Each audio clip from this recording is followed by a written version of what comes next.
일단 저거 얘기부터 해줄게 그럼. 근데 그럼 저것만 보고 찾으셨어요? 저기에는 그 센서에 관련된 내용은 아예 센서가 없어 저게. 예. 아니, 거기 아예- 센서가 없을 텐데? 아예 지금 저걸 보고 내가 판단한 결론은 니네 기계에 플로우 센서라는 게 없어. 근데 어떻게 그 플로우 수치가 나오느냐? 네. 신기하지. 네. 플로우 그러니까- 센서가 없는데 플로우를 알아낸다는 거잖아요. 그치. 어떻게요? 웃기지. 네. 저기 전단하고 후단의 그 속도를 보는 건가? 아니 근데 그래도 센서가 있어야 될 텐데. 이제 니네 캘리브레이션을 하는 절차가 이렇게 있어. 이거 너 이해해? 이게 뭔지?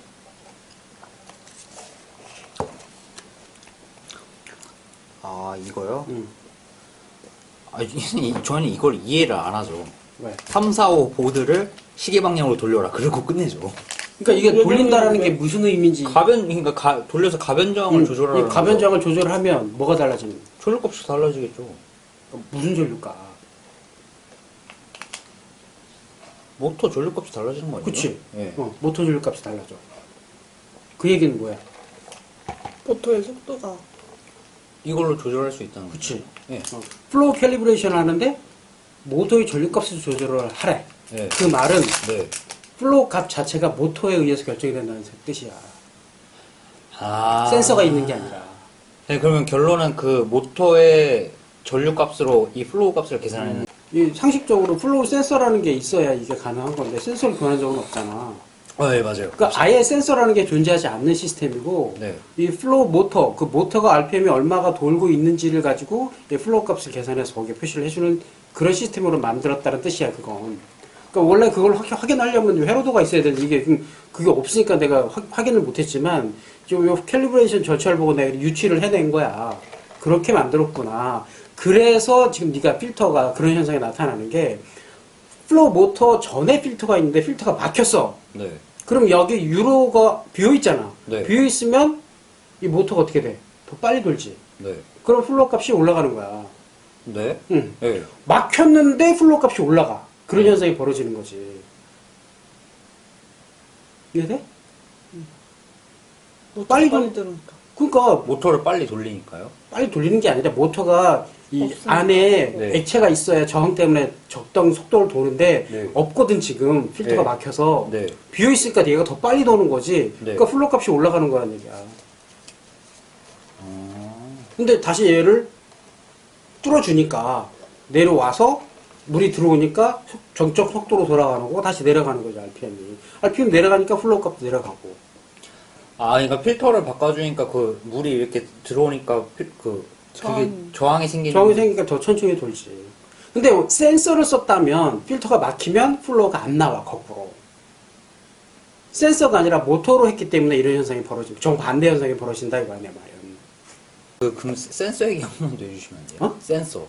센서가 있었으면 이런. 센서가 있었으면 정반대로 되는 게 왜 그러냐면 네. 이거 좀 치워봐. 네.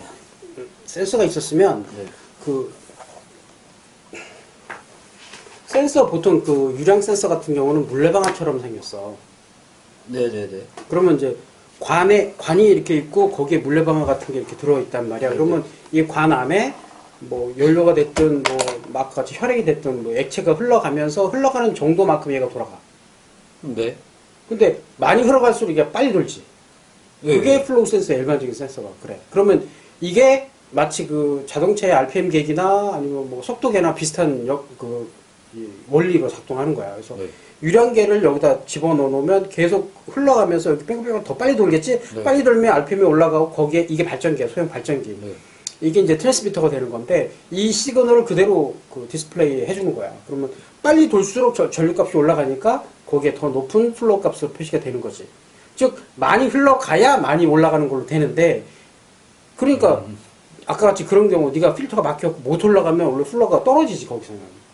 센서로 했을 때는 떨어지는 거야.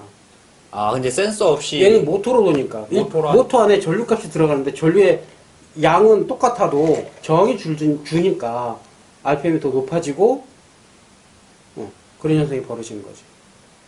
근데 얘는 유체를 보내주는 이제 모터이기 때문에 굉장히 힘이 좋을 거야. 네. 그러니까 갑자기 저기가 딱 막혀버려서 물이 적게만 들어와도 얘는 헛돌아. 그러면 네. RPM이 올라가서 유량이 더 많이 나오는 거지. 저 장비의 그 플로우량은 크게 크리티컬한 부분은 아닌 거라고 판단이 돼. 그래요? 저 플로우 정도가 굉장히 중요했다면 저렇게 안 만들 거라고. 그러니까 예를 들면 뭐 플로우가 300인데 250으로 떠졌다가 그때 그러니까 300인데 네. 뭐 얼마 이상 높아지거나 낮아지면 뜰 거 아니야. 그거 아냐고 스펙을. 제가 알기로 한 100 정도 차이 나면 떠요. 100 정도 차이 나면 떠요. 아니, 일단, 정확해? 플로우가 100이 떨어졌다는 건요. 3분의 1이 날아갔다는 거잖아요. 투석이 안 돼요. 아 글쎄. 네. 근데 100 정도가 100ml 분당 100ml 차이면 투석이라는 게 무슨 고압으로 쏴주는 것도 아니고 그럼 뭐 많이 차이 나니까 당연히 알람이 떠야 되는 게 맞는데 내가 얘기하는 건 3분의 1이 왔다 갔다 할 정도면 당연히 떠야 되는 게 맞는 거고 뭐 오히려 뭐 300인데 뭐 280, 뭐 12, 10, 20 뭐 이렇게 왔다 갔다 일시적인 변화가 일어나는 거 이런 거는 안 뜰 거라는 얘기지. 만약에 그 정도도 중요할 만큼 예민한 장비라면 시스템을 저렇게 안 만들 거라는 뜻이야 내 말이. 그러면 센서를 써야 되고 실시간으로 모터 전류값을 제어해야 돼. 고장이 났다라고 이제 계속 들어와요. 그러는데 한 업체에서 같은 결함으로 인해서 이제 계속 들어오는 거예요. 그 장비가 같은 결함이 아니라 또 어떤 것 때문에 그럴까요? 자, 학생한테 하라고 할 수는 없고 네가 이제 뭘요? 유추해봐 왜 이런 현상이 일어나는지. 제가 유치하기에는 뭔가 주말 평일날 힘드셨겠네요. 힘들어. 애 하나가 또 와서 괴롭히시고. 어제 심지어 해석갔다. 선생님, 이게 뭐예요? 너만 하는 게 아니야. 아, 그래요? 그래서. 넌 세 발의 피야. 아, 그래요? 다행이다. 이게 해석가다 이 뜻이 아닌 것 같은데, 이상하다. 그래가지고. 근데 지금 얘나 얘기하는 게 지금 넌 이해가 돼? 아까 센서랑 모터 이해됐어요. 그런 것들을 뭐 지금 이것도 마찬가지지만 이것도 어차피 기계 공부하는 거니까 지금 얘 같은 경우는 뭐 이런 것들을 알아야 돼. 현장 가면 다 이런 상황 벌어지고 지금 얘네뿐만이 아니라 다른 애들도 이런 비슷한 거 가지고 연락이 많이 오는데 현장에서 해결이 안 되고 선배들한테 물어봐도 답이 없고 막 이러니까 이제 답답한 거야. 근데 자기는 궁금해서 해결은 하고 싶은데 위에서는 하지 말래 심지어. 안 중요해. 그거 중요한 거 아니야. 쓸데없는 거 하지 마. 이렇게 넘어가는 거. 쓸데없는 게 아닌데.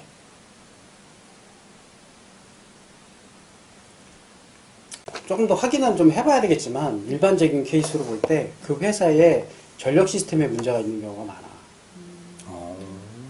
그 회사가 아마 중소기업일 거고 전력 쪽도 충분치 않을 거고 심지어 한 회사 안에 그 장비만 있는 게 아니라 다른 전력량을 많이 사용하는 장비들이 또 연결이 되어 있는 경우가 있을 거야.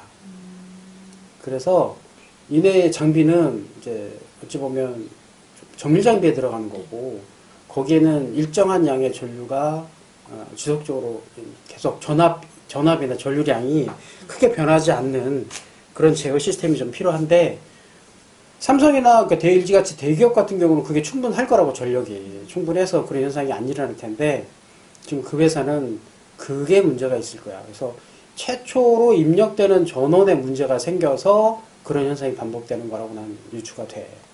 그러면 전력. 니네가 가서 입력되는 전원을 전압값이 얼마나 수시에 변하는지 그 다음에 서지 현상이 일어나는지 그러니까 전원이 잘못돼서 파워서플라이를 망가뜨리는 경우도 있다는 얘기야. 그러면 전원을 바꿔줘야 되고 그 니네 탓이 아니라 그 공장 설비의 문제이기 때문에 그건 니네가 덤탱이 쓸 일은 아닌 그래서 거죠. 그렇게 지금 그래서 자꾸 그렇게 얘기하니까 제가 갑자기 할머니 없어지는 그 작업 환경에 문제가 있을 것 같다. 저는 그러니까 그걸 작업 환경은 아니고 장비의 전원 문제인 거지. 작업 환경을 얘기하면 보통 사람들은 아까 같이 눈에 보이는 환경 갖고 그거를 그러면 통계를 내야 돼. 그 분석을. 그러니까 단순하게 이쪽만 이 회사만 유난히 이런 게 많이 들어와요. 이렇게 영국에서 그렇게 그러니까 그렇게 뭉뚱그려서 얘기할 게 아니라 데이터를 만들어서 접근을 해야 되는 거예요. 그러니까 경영자한테 그것도 얘기를 해야 되는 거지. 유독 이 회사만 이런 현상이 나타나는 걸로 보아 이런 원인이 있는 걸로 예측이 된다. 그래서 뭐 뭔가 체계적인 접근이 필요한데 이거는 우리 입장에서 할 수 있는 게 아니기 때문에 회사에 공문을 보내서 이렇게 확인을 요청하거나 아니면 배전을 이렇게 불리하게 이렇게 근본적인 조치를 취해야 되는 거니까 그건 니네가 할 수 있는 게 아니야. 영업 쪽에서도 아니고 회사 대 회사로 얘기를 해야지 그거는. 그러니까 그 매뉴얼에 나와 있는 그 장비 그러니까 설치하는 과정에 무슨 조건들 이런 거 있을 거야. 필요 조건들. 그런 것들의 기준에 부합하는지 그걸 딱 근거로 딱 제시하면서 여기에 해당될 수 있도록 설비를 확인해라 내지는 조치를 취해달라. 그러면 계속 결함이 나올 거고 분명히 우리는 이렇게 얘기를 했는데도 계속 결함은 앞으로는 그러면 유상으로 하겠다. 자기들이 이제 해결을 해야지 그거는. 설치를 누가 했는지는 모르겠는데 설치하는 과정에서 그거 확인을 했었어야 돼.